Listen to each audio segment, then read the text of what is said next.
ಇದು ಟಿವಿ ಜಯಚಂದ್ರ ಅವರ ಮಾತುಗಳು. ಶಾಸಕರ ರಾಜೀನಾಮೆ ಬೆನ್ನಲ್ಲೇ ಹೈಕಮಾಂಡ್ ಈಗ ಅಲರ್ಟ್ ಆಗಿದೆ. ಸಿಎಂ ಡಿಕೆ ಶಿವಕುಮಾರ್ಗೆ ಕರೆ ಮಾಡಿದ್ದಾರೆ ಹೈಕಮಾಂಡ್ನ ನಾಯಕರು. ರಾಜೀನಾಮೆ ಬೆದರಿಕೆ ಗಂಭೀರವಾಗಿ ಪರಿಗಣಿಸಿದ್ದಾರೆ ಹೈಕಮಾಂಡ್ ನಾಯಕರು. ಸಿಎಂ ಡಿಕೆ ಶಿವಕುಮಾರ್ಗೆ ಕರೆ ಮಾಡಿ ಮಾತಾಡಿದ್ದಾರೆ. ಈ ಹಿಂದೆ ಕೂಡ ಒಂದು ಸುದ್ದಿ ಹೊರಬಿತ್ತು, ಹೈಕಮಾಂಡ್ ಈ ಎಲ್ಲಾ ಬೆದರಿಕೆಗಳಿಗೆ ಜಗ್ಗಲ್ಲ, ಈ ಥರದ್ದೆಲ್ಲ ನೀವು ರಾಜೀನಾಮೆ ಕೊಟ್ಬಿಡ್ತೀನಿ ಅನ್ನುವಂಥದ್ದೇನಾದ್ರೂ ಇದ್ರೆ ಸೊ ಅದಾಗೋದಿಲ್ಲ ಅನ್ನುವಂಥದ್ರ ಬಗ್ಗೆ ಖಡಕ್ ಸಂದೇಶವನ್ನು ನೀಡಿದೆ ಅಂತ. ಅದನ್ನು ನೋಡಿ ಈಗ ಮುಂದುವರೆದು ಯಾರ್ಯಾರು ಅಸಮಾಧಾನಿತರಿದ್ದೀರೋ ಅವರೆಲ್ಲರೂ ಕೂಡ ಬೇಸರ ಆಗೋದು ಬೇಡ, ಮುಂದೆ ನಿಗಮ ಮಂಡಳಿಗಳ ಅಧ್ಯಕ್ಷರ ನೇಮಕ ಆದಂಥ ಸಂದರ್ಭದಲ್ಲಿ ನಿಮ್ಮ ಹೆಸರುಗಳನ್ನು ಪರಿಗಣಿಸ್ತೀವಿ, ನಿಮಗೆ ಸೂಕ್ತ ಸ್ಥಾನಮಾನ ಸಿಗುತ್ತೆ, ತಾಳ್ಮೆಯಿಂದ ಇರಿ ಅಂತ. ಅದನ್ನು ಮೀರಿ ಯಾರಾದರೂ ಇಲ್ಲ ನನಗೆ ಈಗಲೇ ಬೇಕು, ಇಲ್ಲ ಅಂದರೆ ನಾನು ರಾಜೀನಾಮೆ ಕೊಡ್ತೀನಿ ಅಂತ ಹೇಳೋರು ಏನಾದರೂ ರಾಜೀನಾಮೆ ಕೊಟ್ಟರೆ ಅಂಗೀಕರಿಸಿ ಅಂತ ಈಗ ಹೈಕಮಾಂಡ್ನ ನಾಯಕರು ಹೇಳಿದ್ದಾರೆ ಅಂತ. ಅಂದರೆ ನಿಮ್ಮ ಈ ಥರದ ಬೆದರಿಕೆಗಳು ಅಥವಾ ಈ ಥರದ ಒತ್ತಡಕ್ಕೆ ನಾವು ಮಣಿಯೋದಿಲ್ಲ ಅನ್ನುವಂಥದ್ದನ್ನು ಒಂದು ಸ್ಪಷ್ಟ ಸಂದೇಶವನ್ನು ರವಾನಿಸುವಂಥ ರೀತಿ. ಸಚಿವ ಸ್ಥಾನ ಕೈತಪ್ಪಿದ್ದಕ್ಕೆ ಈಗ ಶಾಸಕರು ಅಸಮಾಧಾನವನ್ನು ಮುಂದುವರೆಸಿದ್ದಾರೆ. ಕೆಪಿಸಿಸಿ ಅಧ್ಯಕ್ಷ ಹರಿಪ್ರಸಾದ್ಗೂ ಕೂಡ ಹೈಕಮಾಂಡ್ ಈಗ ಕರೆ ಮಾಡಿದೆ. ಅಸಮಾಧಾನಿತ ಶಾಸಕರ ಜೊತೆ ಮಾತಾಡಿ ಅಂಥೇಳಿ ಸೂಚನೆ ಕೊಟ್ಟಿದ್ದಾರೆ. ರಾಜೀನಾಮೆ ನೀಡಲು ಮುಂದಾಗಿರುವಂತಹ ಶಾಸಕರೇನಿದ್ದಾರೆ ಅಥವಾ ರಾಜೀನಾಮೆ ಆಲ್ರೆಡಿ ಕೊಟ್ಟಿರುವಂಥವ್ರೊಬ್ರು ಅವ್ರ ಜೊತೆಗೆ ಮಾತಾಡಿ ಅಂತ ಸೂಚನೆಯನ್ನು ಬಿ ಕೆ ಹರಿಪ್ರಸಾದ್ ಅವ್ರಿಗೂ ಕೂಡ ಕೊಟ್ಟಿದ್ದಾರೆ.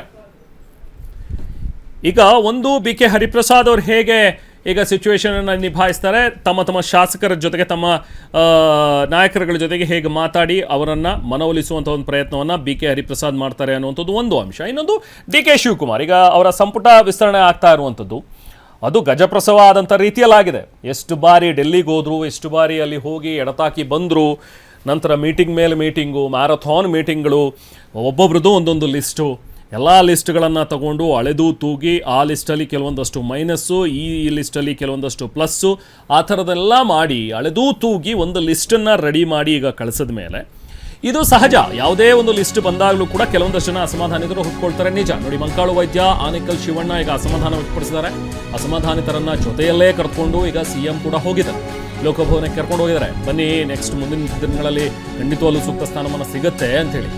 ಆದರೆ ಬಹಳ ಚರ್ಚಿತ, ಬಹಳ ಬೇಸರದ ವಿಚಾರ ಹೊರಬರ್ತಾ ಇರುವಂಥದ್ದು ಅವರ ಪಕ್ಷದಲ್ಲಿ, ಅವರ ಕಾರ್ಯಕರ್ತರಲ್ಲಿ ಅಂತ ಹೇಳಿದ್ರೆ ಇದು ಮಂಕಾಳು ವೈದ್ಯರ ಒಂದು ವಿಚಾರವಾಗಿ. ಯಾಕಂದರೆ ಹೆಸರು ಅನೌನ್ಸ್ ಮಾಡಿ ನೀವು ಮತ್ತೆ ಇಲ್ಲ ಅವ್ರದ್ದೆಲ್ಲ ಹೆಸರು ಬೇರೆಯವ್ರದ್ದು ಅಂತ ಹೇಳ್ತೀರಾ ಅಂತ ಹೇಳಿದ್ರೆ ಇದು ಸರಿಯಲ್ಲ. ಇದಕ್ಕಿಂತ ಮುಂಚೆ ನೀವು ಎಷ್ಟೊಂದು ಅಳೆದು ತೂಗಿ ಲಿಸ್ಟ್ ರೆಡಿ ಮಾಡಿರುವಂಥವ್ರು ಈ ಥರದ ತಪ್ಪುಗಳನ್ನು ಯಾಕೆ ಮಾಡೋದಕ್ಕೆ ಸಾಧ್ಯ? ಇನ್ನು ಅದನ್ನು ಹೊರತುಪಡಿಸಿ ಈಗ ಲಿಸ್ಟ್ ಯಾವುದೇ ಹೊರ ಬಂದಿದ್ರು ಕೂಡ, ಯಾವುದೇ ಲಿಸ್ಟ್ ಬಂದಿದ್ರು ಕೂಡ ಒಂದಷ್ಟು ಜನ ಅಸಮಾಧಾನಿತರು ಖಂಡಿತವಾಗ್ಲೂ ಇದ್ದೇ ಇರ್ತಿದ್ರು. ಈಗ ಈ ಲಿಸ್ಟ್ ತೆಗೆದುಬಿಟ್ಟು ಈ 5 ಜನರಲ್ಲಿ ಬಹುಶಃ ಇನ್ನೊಂದು 5 ಜನ ಬೇರೆ ಆ್ಯಡ್ ಆಗಿದ್ದರೆ ಅವಾಗ ಅಸಮಾಧಾನ ಇರ್ತಿರಲಿಲ್ಲ ಅನ್ನುವಂಥದ್ದು ಯಾರೂ ಹೇಳೋಕ್ಕಾಗಲ್ಲ.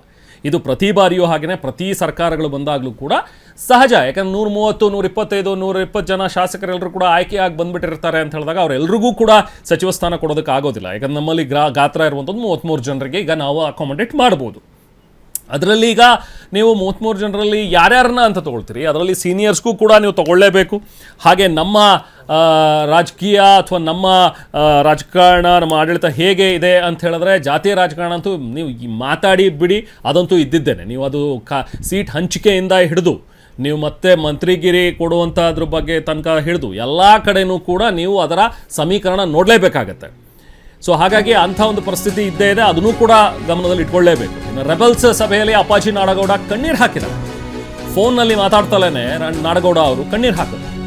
ಬಹಳಷ್ಟು ಜನ ಬಯಸಿದ್ರು, ಸಮುದಾಯ ಬಯಸಿತ್ತು, ನನ್ನ ಕಾರ್ಯಕರ್ತರು ಬಯಸಿದ್ರು, ಆದರೆ ಇವತ್ತು ನೋಡಿದ್ರೆ ಹಿಂಗಾಗಿದೆಯಲ್ಲ ಅಂತ ಅಪ್ಪಾಜಿ ನಾಡಗೌಡ ಅವರು ಕಣ್ಣೀರು ಹಾಕಿದ್ದಾರೆ.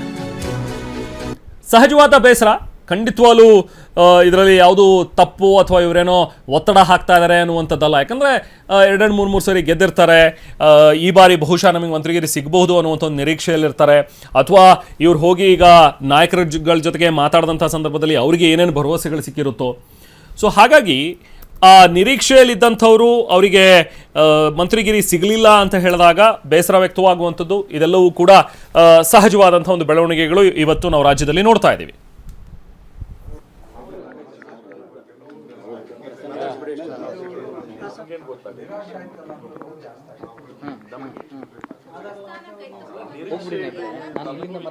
ಜನರದ ನಿರೀಕ್ಷೆ ಇತ್ತು.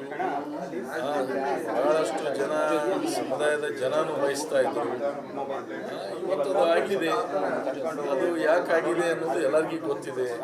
ಮುಚ್ಚಡಕ್ಕೇನಿದೆ, ಮುಚ್ಚಡ ಏಕ ಚಕ್ರಾಧಿಪತಿ ಆಗಬೇಕು ಅನ್ನೋಂಥವ್ರು ಕೆಲವರು ಇರ್ತಾರೆ. ಅವರು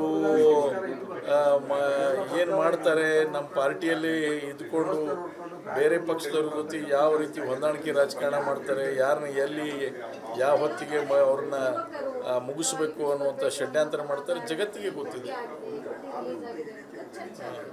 ಅದ್ರ ಬಗ್ಗೆ ಇನ್ಮೇಲೆ ಎಚ್ಚರಗೊಳ್ಳಬೇಕಾಗುತ್ತೆ ನಾವು ಅಷ್ಟೇ. ಅಪ್ಪಾಜಿ ನಾಡಗೌಡರು ಫೋನಲ್ಲಿ ಮಾತಾಡ್ತಾ ತಮ್ಮ ಬೇಸರವನ್ನು ವ್ಯಕ್ತಪಡಿಸಿದ್ದು, ಯಾಕಂದರೆ ಅವರ ಕಾರ್ಯಕರ್ತರು ಕೂಡ ತುಂಬ ನಿರೀಕ್ಷೆಯಲ್ಲಿದ್ದರು, ನಮ್ಮ ಸಮುದಾಯ ನಿರೀಕ್ಷೆಯಲ್ಲಿತ್ತು ಅನ್ನುವಂಥದ್ದನ್ನು ಅಪ್ಪಾಜಿ ನಾಡಗೌಡರು ಹೇಳ್ತಾರೆ. ಮುದ್ದೇಬಿಹಾಳ ಕ್ಷೇತ್ರದಿಂದ ಗೆದ್ದಿರುವಂತಹ ಅಪ್ಪಾಜಿ ನಾಡಗೌಡ ಅವರು ಸದ್ಯಕ್ಕೀಗ Karnataka soaps and detergent limited KSDL ಏನಿದೆ ಅದರಲ್ಲಿ ಚೇರ್ಮನ್ ಆಗಿದ್ದಾರೆ. ಬಟ್ ಈ ಸರಿ ನನಗೆ ಮಂತ್ರಿಗಿರಿ ಸಿಗುತ್ತೆ ಅನ್ನುವಂಥದ್ದು ಬಹಳ ನಿರೀಕ್ಷೆಯಲ್ಲಿ ಇದ್ದಂಥ ಅಪ್ಪಾಜಿ ನಾಡಗೌಡ ಅವರು. ಬಟ್ ಈ ಬಾರಿಯೂ ಕೂಡ ಅವರಿಗೆ ಕೈ ತಪ್ಪಿದೆ, ಯಾಕಂದರೆ ಈ ಲೀಸ್ಟ್ನಲ್ಲಿ ಅವರ ಹೆಸರಿಲ್ಲ.